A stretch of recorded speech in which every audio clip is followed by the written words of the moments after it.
Hello guys, welcome back to the channel. Here out with my CBR650R. I'm about to give you the 5 likes and 5 dislikes of the bike currently that I have experienced. It is this bike has been kind of perplexing to me, like I've said before, but nevertheless I've gotten used to it. I actually enjoy this bike a lot, and it's an interesting bike, to be honest with you, because it's kind of toury, kind of sporty, so it's like a mixed bag of things. I got the rear seat now, came in the mail, so, but I prefer the tail tidy. It's not that bad. It actually, I mean, without the seat in the back, it looks good. I've done the chain maintenance, like I said before. If you guys have just catching up for the channel right now, install the engine covers, install the cotton reels on the bike. Saw the new windscreen on it. I didn't like the dark one, and whenever I want to tuck, I want to see. Changed out the mirrors from the Rizoma ones to actual real ones so I could see wider. And I think that's about it. So here's a dumb move that I've been trying to do. I've been watching a lot of YouTube channels and stuff like that with bluing the exhaust. I cannot blue the exhaust. This is aluminum. Titanium. You need titanium in order to blue the exhaust. I don't have that. So that would be a Kropovich or SC Projects. I don't have any of that, so there you go. I can't do that anyways. So nevertheless, let's jump right in to the review of the 5 things I like and I dislike. Alrighty, like I said before, ergonomics. The number one thing I like about this bike, look at this flat foot on both ends. I love that. I love the fact that I can actually flat foot this whenever I feel tired, stretch out my back, no big deal. Another thing I like, the leg position right here. This is all falling into the first category. The leg position right here, I have my legs tucked in right here to the tank grips right here. So yeah, it's got sort of a semi-aggressive position, not like an R6 or a Gixxer, because I did sit on the Gixxer 600 and it doesn't have that same position. So right there, that's exactly how it feels. And the shifter's in a good spot. One thing I can't get used to is the peg. It's got this though to help it out, unlike the Ninja. The Ninja just swooped out all the way from the back and swooped it down. But this, I have to be easy. I have to, because the other one used to be right here. If you can see it, it was right here. Now I have to go here. It's totally different. Handlebars, they're in a little semi-aggressive position, but it's not uncomfortable, so I can't really complain. All right. That is number 1. The ergos on the bike. Love it. Can't complain. Digital dash on this bike. She eats a lot of gas, I'm telling you right now. Probably because she's a 4-cylinder. Alright. Let's get this show on the road. She is geared pretty tall.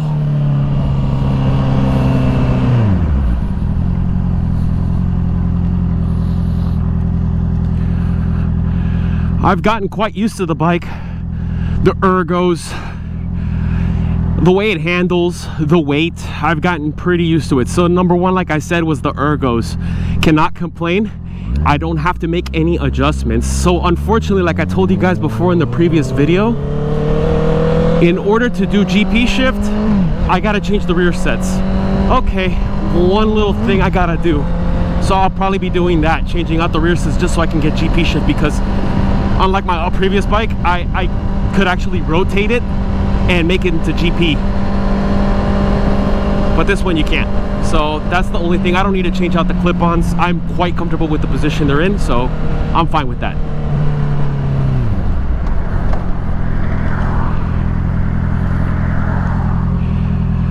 But yeah, the rear sets are probably gonna have to change, just so I can do the rear GP shift.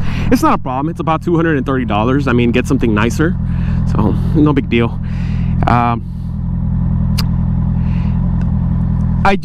One thing I do not like so far is my ram out. I took it out because when I tuck, it hits my chin, but I removed it right now for that. But this thing, it blocks my cluster, which in reality I don't need to be seeing it, but I don't like the fact that it blocks it. So I have to put my phone sideways sometimes, or I have to lean over a little bit more just to be able to see my dash.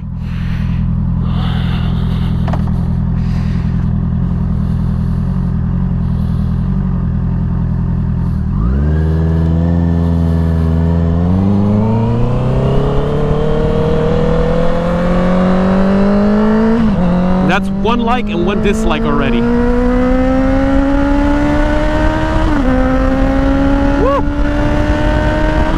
Yeah, slow it down.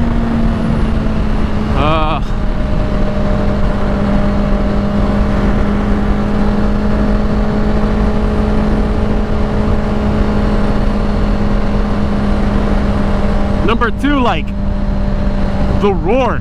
This engine howls. Now I've heard this engine without the exhaust and it sounds like straight up doo-doo. It's such a tamed down bike when the exhaust isn't on, when it's just the regular stock exhaust. Which, bad news for me, if I were to ever take this bike to Laguna Seca, I would have to switch out back to the stock exhaust. And that's a no-fly zone for me because I don't like the sound of the stock exhaust. It's disgusting.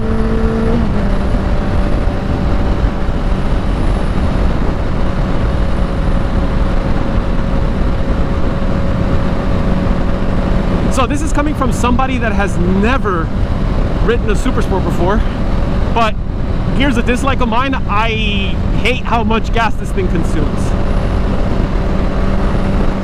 She's hungry all the time. I have to fill up at least every 4 days. And Lord help me, if I try to go a long distance, I would have to fill up, like, let's say if I'm going from San Diego to Temecula, for those of you that know, I like to go to Ortega Canyon just to do a couple canyon runs. And my gas tank will probably be half a tank by the end of that. Oh, nice, a Lambo. Oh, we're entering the twisties, y'all, so bear with me. So that's 2 likes and 2 dislikes already.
View, huh?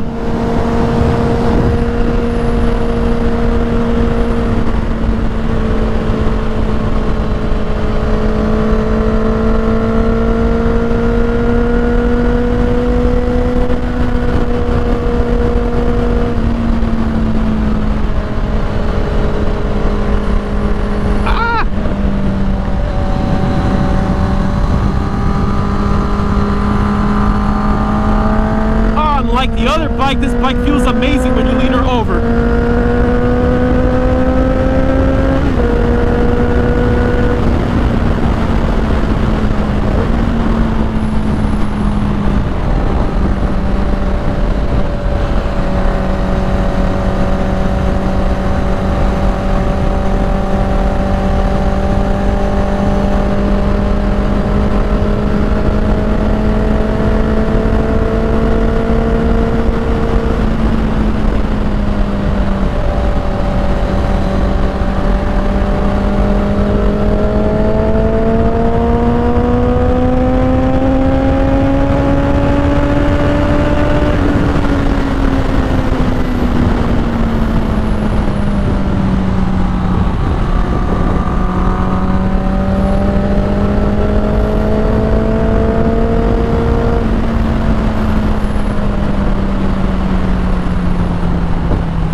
Bicyclists, you guys ruin everything.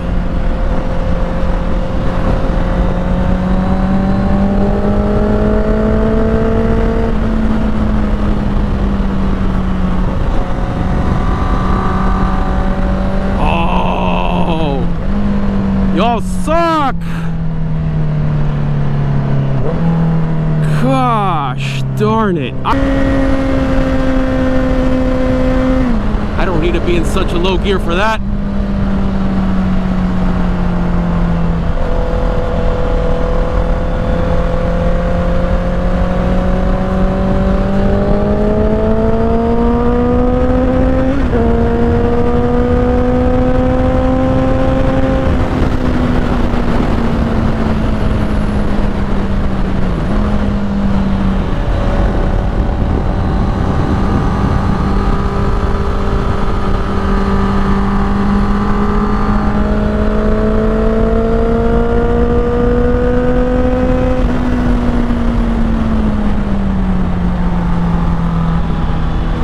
Went too hot in that corner.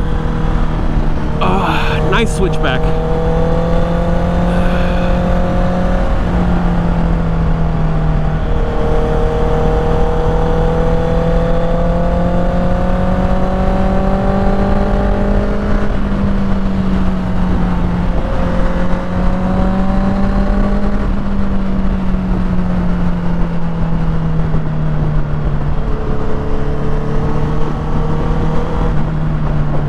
Well, while I'm behind this car, I can take the opportunity to talk about number 3 of what I like about this bike, the weight.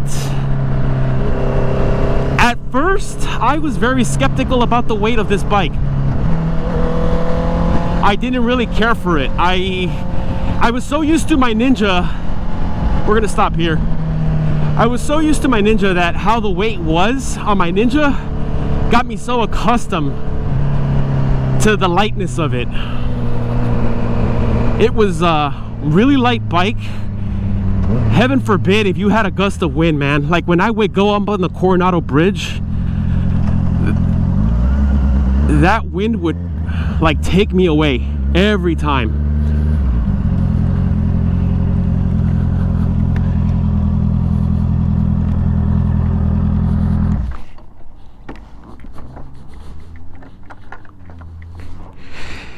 Yep, so that wind would take me out every time. Every time I would be riding with the bike, like when I went to Vegas, the gust of wind that blew, it was 50-mile-per-hour winds, believe it or not.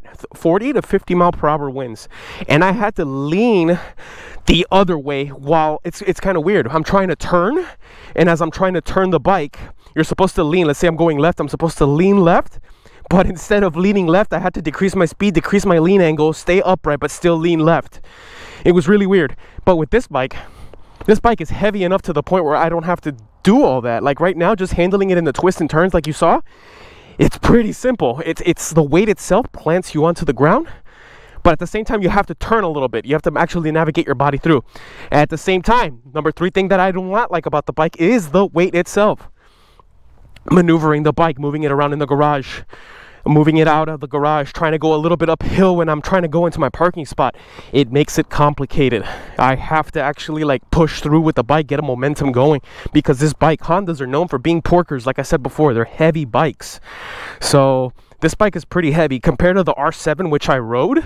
The R7 was actually lighter. It was roughly around 405 pounds, close to an R6 weight, only 2 pounds shy than the R6. And this bike right here is 440 something pounds. I don't know, man. It's like wet and ready to ride. It's annoying to deal with that kind of weight on a bike that's only 650 cc's, 4-cylinder. But I mean, you could shed some weight. Like I said, change out some panels for carbon fiber panels, and there you go. You save some weight. Now you got a lighter bike. I don't know if I want to do all that. I actually kind of enjoy the weight, but I don't. If anything, I'm going to change. It's going to be the front cover and the chain guard cover to carbon fiber, along with the rear mud flap, because that's all I really need, to be honest with you. I don't need anything else. It has a little bit of aesthetics to it with that faux carbon fiber right here, so that's good. That's number 3 on the list for the things I do not like and actually like. We're going to do the whole segment here right now because I like to concentrate when I'm doing my twists and turns. I can't talk and do both at the same time, and these twisties are harder than the ones in Texas. Florida has nothing. What the hell am I talking about? Yeah, so I have to concentrate a little bit more, and I'm one of those guys that has to concentrate harder. So number 4 thing that I like about the bike, I think I already chalked it up to comfort, but I'm going to go with power on this one. The power on the bike, as you guys can see it, I rev up to, I think, let's take a look and see how high this thing can go. It looks like 12,000, 13,000 RPM. That's not bad for a non-super sport. I mean, it's a wannabe super sport, but yeah, it's actually not that bad. I've hit it to 12,000 before, and this thing yells, it screams. It's so bad that I didn't get a violation ticket. I got more of a warning from a cop to shift up to higher gear. Don't be the douchebag when I go to work, because there's a lot of people sleeping, old people in Coronado. So yeah, I have to put it in 4th gear and go at 30 miles per hour so it purrs instead of roars. Unlike my Ninja, it was just a little tiny screamer. It didn't really do much, so no big deal there. I just followed the cop was very nice. He actually let me know. Number 4 thing that I dislike about this bike, the price. This price tag on the Honda is pretty expensive. So this bike, brand new, stock from the showroom floor, is roughly around $10,000. You got to take into account the taxes, the handling fees, all that other stuff, licensing fees. You're gonna pay a total probably around $14,000 for a wannabe super sport. So like you know, the super sports have faded away. There's none. The only ones that are left are the 636 and the Suzuki Gixxer 600, which is kind of phasing away. I don't know exactly how that's working. So yeah, that's the problem with that. It's expensive, but I saw a deal that I never thought I could find. This bike, $8,150. Handling fee, processing fee, I paid out the door around $10,000 for a bike that only had like 1,500 miles on it. That's pretty freaking good for this bike. Instead of paying $14,000, that's not bad. I saved myself $4,000, and yeah, the bike's fully paid off now, so it was a good price. I never thought I'd be able to find it. It turns out that when I went to the dealer to buy this bike, I got there first, and then the guy 15 minutes later arrived and said he wanted to buy the bike. Too late. I took it off your hands, bud. So yeah, no complaints with it. Like I said, I've gotten used to it. I just don't like the fact that I departed with my Ninja in the wrong way. I did not like that. I already talked about number 4, the power. Number 5, let's go with number 5 thing that I like about this bike. I like the way she handles. For being something so heavy, she handles quite nicely. I can actually twist and turn perfectly. You feel like this bike is, I don't know, I've heard things about bikes being heavy, and all of a sudden when you get it going in speed and you lean it over, she's easy to maneuver, which I like. That's a good thing. The guy actually did some extra stuff on it too. Like I said, it changed these out so I don't have to do that. And he put a USB thing, which I got a zip tie in here. But yeah, to charge my phone and stuff, which is a pretty good ordeal, I'm not gonna lie. Number 5 thing I do not like about this bike: accessories. Mods are hard to come by. You find it's really hard to find websites that have the parts, and if you do, they're all the way in Thailand, Malaysia, or Europe. I don't know why. Like, this is Honda. The parts should be universal, kind of like a CBR600 or a freaking R6. It should be, you could find it anywhere, but you can't. It's really hard to find parts for this bike. I have to jump through hoops just to find parts. And an extra bonus thing that I do not like about the bike: removing these panels is a pain in the butt. Horrible. I hate doing it. I had to do it to just clean the exhaust area. It's like a puzzle. You have to lap a piece over another piece, and it's just a pain. I do not like it, and I think I have this aftermarket part to blame, because that doesn't belong there. But you know what? Instead of having an exposed engine, it kind of covers it, so it's not really a bad thing. Well, regardless, those are my 5 likes and dislikes, plus 1 bonus dislike. Looks like I have 1 extra dislike, but I mean, if you want me to add an extra bonus like, Honda reliability. There, I said it. Hondas are real reliable bikes. So there you go. Let's head back, or let's actually go a little bit more on the twisties and see what we get.